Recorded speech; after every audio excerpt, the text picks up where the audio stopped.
আরে আরে, আপনি কেন থালা বাসন ধুইতাছেন? আমি ধুবো না, আপনি রাখেন তো। তাতে কি হয়েছে? সংসারটা তো তোমার একার না। আর বউকে কাজে সাহায্য করলে আল্লাহ অনেক খুশি হন। আচ্ছা বলো তো, তোর কাছে তোর বউ বড় নাকি আমি বড়? আমার কাছে তোমরা দুজনই বড়। তুমি আমার জন্মদাত্রী, আর বউ আমার জীবন সঙ্গী। কি বললি?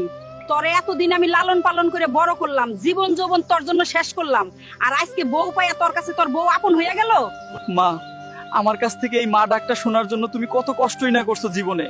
10 মাস আমাকে পেটে ধারণ করলা, খাইতে পারো নাই, বমি করছো, অসহ্য যন্ত্রণা সহ্য করছো, ঔষধ খাইছো, আমারে পেট কাইটটা দুনিয়ায় আনছো, 2 বছর বুকের দুধ খাওয়াইছো, পেশাব পায়খানা পরিষ্কার করছো। মা, আমার বয়স যখন 3-4 তখন গিয়ে আমি তোমারে মা ডাকছি।